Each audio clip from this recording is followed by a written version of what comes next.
미국의 강력한 일련의 공격과 항공전력의 중동 지역 대규모 재배치 이후입니다. 이란 내부에서는 이란 관리들조차도 쿠데타라는 무서운 말을 꺼낼 수밖에 없는 일이 벌어지고 있습니다.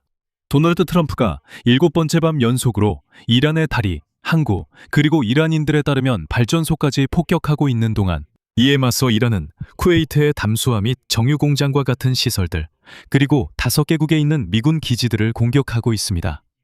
그리고 이란 최고위층 내부에서는 두 번째 숨겨진 전쟁이 벌어지고 있습니다.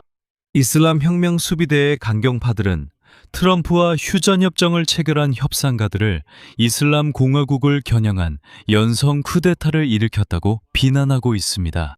이 협상을 주도했던 외교관들은 장례식장에서 돌을 맞았고 알리 하메네이의 장례식에서 그들의 얼굴에 대고 배신자라고 소리쳤습니다. 이 모든 것이 그를 위해, 이 모든 일이 벌어진다고들 하는 새 최고 지도자는 아무도 본 적 없는 인물입니다. 그리고 이 두 가지 과정, 즉 외부 전쟁과 내부 분열이 지금 하나로 합쳐졌습니다. 테헤란 당국이 아니라 이슬람 혁명 수비대의 급진파들이 이란을 미국에 대한 공격으로 몰아넣었습니다. 그리고 이슬람 혁명 수비대는 이제 공식적이고 공개적으로 방어에만 머무르지 않고 공격에 나서겠다고 위협하고 있습니다. 이번 방송에서는 지난 하루 동안 미국이 어디를 얼마나 공격했는지, 그리고 그것이 얼마나 심각한지 아주 구체적으로 다룹니다.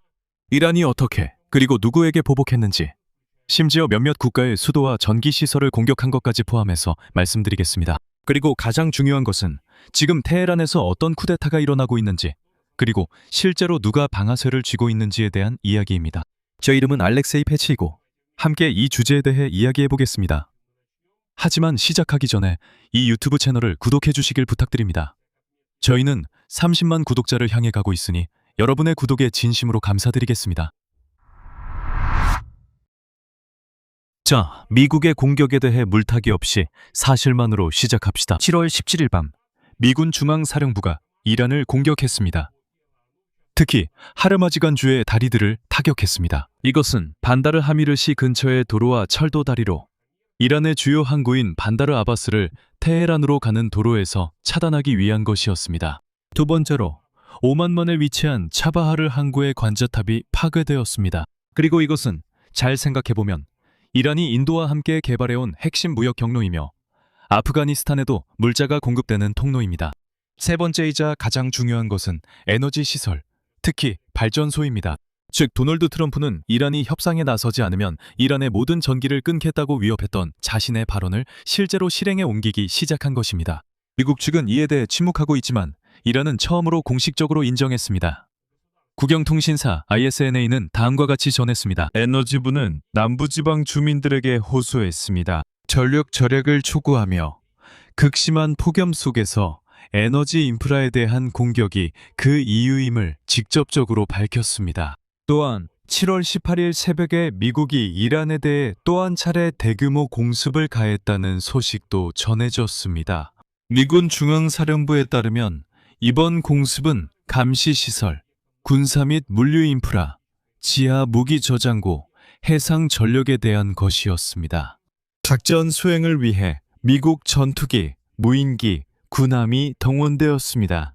또한 사령부는 이번이 이란에 대한 미국의 7번째 연속 야간 공습임을 강조했습니다. 그리고 이어서 인용문을 전해드리겠습니다. 중앙사령부는 최고사령관의 지시에 따라 이란의 책임을 묻는 조치를 계속하고 있으며 동시에 이란 항구에 대한 해상 봉쇄를 완전히 이행하고 있습니다. 5만 명이 넘는 미군 병력이 중동 전역에서 활동하고 있습니다. 그리고 그들은 중동에서 경계심을 유지하며 전투 준비 태세와 어떤 임무든 수행할 준비가 되어 있습니다. 이제 왜 이것이 시작에 불과한지 말씀드리겠습니다. 오늘 악시오스는 3명의 미국과 이스라엘 소식통을 인용해 도널드 트럼프 행정부가 이스라엘의 수십 대의 추가 공중급유기를 이 지역에 배치할 것이라고 통보했다고 보도했습니다. 이것은 사소하지 않습니다. 급유기는 장기적, 지속적 전쟁의 공중작전의 필수이기 때문입니다. 또한 에어앤드스페이스 퍼시스 매거진이 구체적으로 보도했습니다. 특히 현재 이 지역으로는 독일 슈팡달렘 기지의 480 비행대 소속 F-16 전투기와 영국 레이크니스 기지에 48 항공단 소속 F-35 전투기가 이동 중입니다. 트래커에 따르면 최대 30대 F-16과 18대 스텔스 전투기 F-35A가 이동 중입니다. 이 중 일부는 이미 요르단으로 이동했습니다. 게다가 이미 이 지역에 배치된 함대도 있습니다. 바로 제럴드 포드와 아브라함 링컨 항공모함 두 척입니다. 뉴스위크는 정보를 보완하며 이 지역에 이미 충분한 화력이 집결되어 있어서 도널드 트럼프가 이번 주말이라도 전면 작전 명령을 내릴 수 있다고 보도했습니다. 그리고 상원실에서는 화요일에 트럼프에게 새로운 선택지들이 제시되었습니다. 여기에는 키예프산 지하 단지에 대한 공격도 포함되어 있습니다. 그곳에 이란 우라늄이 숨겨진 것으로 보이나 최종 결정은 아직입니다. 동시에 바로 지금 미국인들이 중동에 최대한 많은 항공기를 집결시키기로 결정했다는 점이 명확해지고 있습니다. 그리고 이 항공기의 대부분은 쿠웨이트나 바레인 같은 곳이 아니라 바로 이스라엘에 배치될 가능성이 높습니다. 더 힐 매체에 주목할 만한 세부 사항입니다. 일부 급유기는 페르시아만의 몇몇 국가들이 거부했을 가능성 때문에 보내지고 있습니다. 미국은 접근과 통과에 제한을 받거나 혹은 그들의 기지가 이미 이란의 공격에 너무 취약하다고 여겨졌습니다. 즉, 동맹국들이 조금씩 거리를 두기 시작하고 미국은 이 지역에서 자국의 방어 체계를 약간 재구성하기 시작했습니다. 다시 강조하지만 항공 전력을 이스라엘로 이동시키겠습니다. 이제 이란의 대응에 대해 말씀드리자면 이란은 완전히 새로운 차원, 훨씬 더 두려운 수준으로 나아갔습니다. 이전에는 이란이 주로 미국의 군사기지를 공격했다면 지난 하루 동안에는 이란이 국가 전체의 민간 인프라를 공격했습니다. 여기에서 그 목록을 계속 말씀드리겠습니다. 쿠웨이트가 가장 큰 피해를 입었습니다. 이슬람 혁명 수비대가 해수 담수화 시설을 공격했습니다. 이 시설은 전기와 식수를 동시에 공급하는 곳입니다. 왜 이것이 끔찍한 일일까요? 왜냐하면 쿠웨이트는 거의 90%를 해수, 담수화에 의존하고 있기 때문입니다. 사막 국가에서 담수화 시설을 공격한다는 것은 말 그대로 사람들에게서 물을 빼앗는 것과 같습니다. 쿠웨이트 정부는 이 담수화 시설에서 화재가 발생했고 발전 설비가 손상되었다는 사실을 확인했습니다. 게다가 정유 공장에서도 큰 화재가 발생했습니다. 알 아흐마디시에 있는 쿠웨이트 페트롤리엄입니다. 회사 측은 큰 피해가 발생했다고 밝혔으며 이란이 정유시설까지 공격하기 시작했습니다. 또한 미사일과 드론 공격 위협으로 쿠웨이트 국제공항의 운영이 중단됐습니다. 이슬람 혁명 수비대는 아리프잔 기지에 있는 미국 지원센터를 타격했고 알리에스 살렘 공군기지의 레이더를 파괴했다고 보고했습니다. 하지만 다시 한번 강조하겠습니다.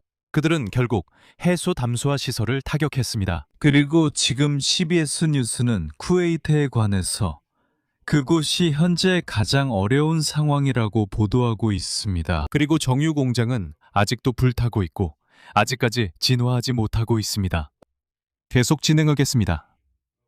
바레인에서도 밤에 사이렌이 울렸고 방위군이 여러 번 공격을 막았습니다. 이슬람 혁명 수비대는 셰이크 이사 공군기지를 타격했다고 밝혔습니다. 테헤란 측 주장에 따르면 그곳에는 미군 전투기와 정보센터가 있다고 합니다. 요르단, 그리고 여기서는 상황이 심각합니다. CBS는 소식통을 인용해 이란이 일주일 동안 최소 2개의 요르단 내 군사기지를 공격했다고 보도했습니다. 그리고 여러 명의 미군이 부상을 입었습니다. 사망자는 없습니다. 부상의 정도는 확인 중입니다. 그리고 요르단은 이란 미사일 3기를 요격했다고 확인했습니다. 카타르는 다시 말씀드리지만 중재자입니다. 이번 전쟁 협상에서 중재자 역할을 하고 있습니다. 카타르는 지난밤 미사일 공격을 받았습니다.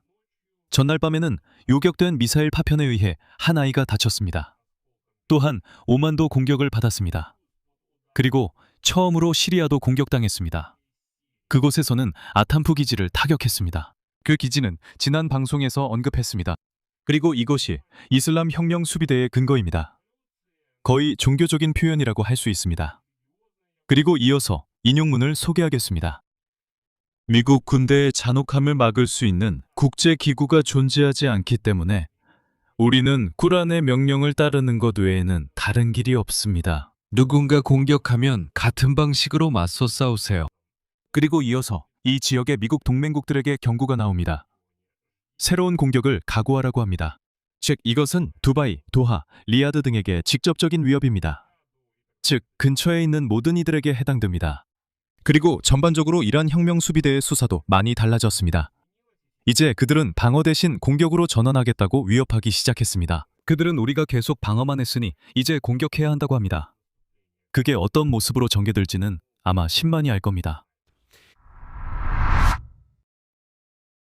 그리고 이제 이 방송 전체의 핵심, 바로 그 이유를 말씀드리겠습니다. 왜냐하면 이란이 미국에 대응한다거나 이란이 공격에 나선다는 이런 요란한 겉모습 뒤에는 실제로 이란 내부에서 무슨 일이 벌어지고 있는지가 숨겨져 있기 때문입니다. 그리고 그곳에서는 이란의 정치인들 스스로가 표현했듯이 큰 정변이 무르익고 있습니다.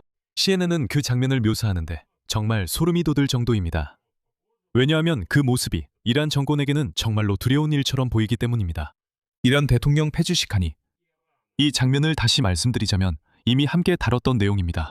이란 대통령 페지시칸이 암살된 전 지도자 알리 하메네이의 관 옆을 걸을 때 애도하던 군중들은 고인을 기리는 것이 아니라 이란 대통령의 얼굴을 향해 구호를 외쳤습니다. 그리고 그들은 인용하자면 타협자에게 죽음을 이라고 요구했습니다. 즉, 미국인들과 어떤 거래에 동의한 사람을 의미하는 것이죠. 더 나아가 주요 외교관인 아바스 아락치, 즉 트럼프 행정부와 협상을 진행해 일부 제재 해제를 이끌어낸 바로 그 사람을 군중들은 돌을 던지며 배신자, 매국노라고 외쳤습니다. 결국 그는 장례식장에서 도망치듯 떠나야 했습니다. 거기서는 경호원들이 그를 군중들로부터 숨기려고 애쓰는 장면도 있었습니다. 생각해보세요. 외무장관과 대통령이 국가 행사에서 돌을 맞고 있습니다. 분열의 본질은 무엇일까요? 물론 이런 보여주기식 장면에 있는 것은 아닙니다. 돌을 던지는 장면만으로도 테헤란에서 모든 것이 순조롭지 않음을 보여줍니다. 그러니까 이른바 이란에서 저항전선이라고 불리는 급진파, 초혁명주의자들이나 1979년 혁명의 이상을 지키는 수호자들이 있습니다. 바로 이들입니다. 이들은 도널드 트럼프와 거래를 체결한 관리들이 자신들의 아야톨라 알리 하메네이의 암살에 복수하기보다는 미국인들에게 항복했다고 확신하고 있습니다. 그리고 그들의 주장에 따르면 이 협정은 새로운 최고 지도자 마드스타바 하메네이의 명령을 어기고 체결된 것입니다. 그리고 모든 것을 혼란스럽게 하는 핵심 순간이 있습니다. 사실 마드스타바는 아무도 본 적이 없습니다. 하지만 이 급진파는 이렇게 말합니다. 마드스타바는 절대로 미국 측과 어떤 협정도 체결하지 말라고 명령을 내렸는데 이 배신자들인 대통령과 외무장관이 그냥 가서 서명을 해버렸다는 것입니다. 다시 말씀드리지만 마드스타바는 국민에게 직접 호소한 적이 없고 그가 쓴 쪽지가 이란 TV에서 낭독될 뿐입니다. 그는 권력도 드러내지 않고 공개석상에도 나타나지 않았으며 아버지 장례식에도 불참했습니다. 이를 급진파들이 이용하고 있습니다. 그들은 눈에 보이는 지도부, 즉 국회의장 갈리바프, 대통령 파지슈키안, 외무장관을 비난하고 있습니다. 그리고 아락치 등 현재 보이지 않는 지도자를 대신해 통치하는 사람들이 그들이 연성 쿠데타를 일으키고 있다고 비난받고 있습니다. 그들은 권력을 찬탈하고 의회를 중단시키며 마두시타브 하마나이 지도자의 명령을 위반하고 협상에서 규칙을 어기며 전반적으로 급진파들의 야간 집회를 해산시키고 있다고 합니다. 알고 보니 이란에는 실제로 이슬람 혁명 수비대 지지자들의 집회가 이미 열리고 있다고 합니다. 그리고 이어서 바로 급진파 의원인 마흐무드 나바비안의 직접 인용을 전해드리겠습니다. 그는 협상 대표단에 직접 참여했다가 나중에 입장을 바꿔서 아예 거래 자체를 무산시키려고 했던 인물입니다. 실제로 그렇게 시도하기도 했습니다. 최근 밝혀진 정보에 따르면 그가 14개 조항 문서를 언론에 유출한 인물로 드러났습니다. 기억하시죠? 도널드 트럼프가 아직 어떻게 이런 일이 있을 수 있냐고 화를 내던 때였습니다. 우리는 아직 아무것도 서명하지 않았는데 이란 측이 벌써 이 메모랜덤을 언론에 유출하고 있다고 말이죠. 우리는 바로 마흐무드 나바비안으로부터 미국 측이 공개하기 훨씬 전에 그 메모랜덤의 내용을 알게 되었습니다. 그래서 그는 공개적으로 이란 국민들에게 경고하며 질문을 던집니다. 우리나라에서 쿠데타가 준비되고 있는 것은 아닌가요? 이제 이 질문이 지역의 생사에 왜 중요한지 말씀드리겠습니다. 세력 구도를 보십시오. 새로운 지도자, 즉 마드스타바 하메네이, 그는 보이지 않는 존재입니다. 어디에 있는지, 어디에 위치해 있는지 알 수 없습니다. 모두가 안전상의 이유로 그를 공개하지 않는다고 합니다. 일부는 그가 정상적으로 활동하지 못할 수도 있다고 추측합니다. 평화를 원했던 공식 협상가들은 신뢰를 잃고 돌팔매질을 당하며 반역죄로 비난받았습니다. 그렇다면 이 공백을 누가 채우고 있습니까? 권력의 공백을 이란 혁맥을 메우고 있으며 그들의 영향력은 이란에서 빠르게 커지고 있습니다. 바로 이 급진파들이 지금 의제를 주도하고 있습니다. 바로 그렇기 때문에 이란이 공격에 나선 것입니다. 이란 혁명수비대가 호르무즈 해협에서 산박들을 공격한 것이 바로 이 휴전을 무너뜨린 사건이었고, 이것은 자신들을 초혁명가라고 부르는 이들의 주도적인 행동이었습니다. 이것이 그들의 공격 논리입니다. 전 외교부 장관이자 똑같이 급진적인 만호 체열을 맡아키는 수요일 이란 TV 방송에서 이렇게 말했습니다. 제 제안은 이 지역에 있는 미국 기지 중 한 곳을 공격하자는 것입니다. 수백, 어쩌면 수천 명의 미국 테러리스트들이 있는 그 기지에 공격을 감행해서 100명의 병사만 잡아 이란으로 데려오면 충분합니다. 그러니까 그는 미국 군사기지 중 한 곳을 공격해서 미군 병사들을 인질로 잡고 그 다음에 협상을 시도하자고 제안하는 겁니다. 이것은 사실상 확전 구상이며 그는 이를 생방송에서 공개적으로 밝히고 있습니다. 이제 전체 상황을 보면 실제로 무슨 일이 일어나고 있나요? 휴전이 무너진 것은 공식적인 이란 정부가 마음을 바꿨기 때문이 아니라 장례식에서 부상한 급진 세력이 이슬람 혁명 수비대에 의존해 이란의 통제권을 장악하고 있기 때문입니다. 약해지고 신뢰를 잃은 협상가들은 밀려나고 이란은 미국과의 전면전으로 내몰리고 있습니다. 그들이 말하길 지도자에 대한 복수를 위해서라고 합니다. 그래서 쿠웨이트의 담수화 시설, 정유 공장, 5개국의 기지에 대한 공격이 이어지고 있고 이제는 인질을 잡겠다는 위협까지 더해졌습니다. 반면에 우리 쪽에는 도널드 트럼프가 있습니다. 그는 F-16, F-35 공중급유기 등을 집결시키고 있습니다. 두 번째 항공모함도 배치됐고 CNN과 CBS 두 언론의 보도에 따르면 이번 주말이라도 대규모 작전을 명령할 수 있다고 합니다. 그런 가운데 백악관 대변인은 여전히 외교를 선호한다고 반복하고 있지만 공격을 지지하는 논거도 많습니다. 이것은 캐롤라인 리빗의 인용문입니다.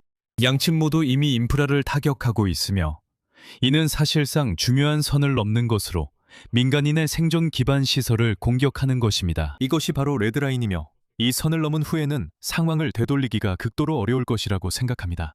그리고 마지막 생각은 다음과 같습니다. 보통 이런 위기 상황에서는 협상가들, 즉 어떻게든 해결책을 찾으려는 사람들이 있다는 희망이 있습니다. 전쟁이 가장 격렬할 때조차도 이란에서는 이런 사람들에게 돌을 던지고 배신자라 불렀습니다. 즉, 평화를 원했던 사람들은 지금 밀려나고 있고 전쟁을 원하는 사람들은 무장하고 사회를 점점 더 극단적으로 만들고 있습니다. 그리고 최고 지도자는 이론적으로 모두를 진정시킬 수 있는 유일한 인물이지만 숨어 있거나 제 기능을 못하는 상태입니다. 사실상 아무도 제대로 알지 못합니다. 이런 국가에 눈에 띄는 최고 지도자가 없고 복수와 인질을 잡아야 한다고 외치는 급진 세력이 권력을 잡고 있기 때문입니다. 이게 가능한 시나리오 중 가장 위험한 경우입니다. 오늘, 그리고 참고로 어제 파키스탄은 이슬라마바드에서 미국과 이란의 협상 라운드를 주최할 예정이었지만 그 협상은 이루어지지 않았습니다. 제가 그냥 상기시켜드리자면 만약 일주일 전에 그 휴전이 무너지지 않았다면 오늘 추가 협상이 있었을 텐데 그 협상은 이루어지지 않았습니다. 그래서 이제 우리는 이 갈등의 격화만 지켜볼 수밖에 없습니다. 그리고 앞으로 어떻게 될까요? 왜냐하면 우리는 각 진영이 서로 압박하려 하고 어느 쪽도 한 발짝도 물러설 생각이 없다는 것을 보고 있기 때문입니다. 여기서 말을 줄이겠습니다. 여러분의 의견과 결론을 이 영상 아래 댓글로 남겨주시고 채널 구독과 알림 설정, 좋아요도 잊지 마세요. 오늘은 여기까지입니다. 모두 건강 조심하시고 안녕히 계세요.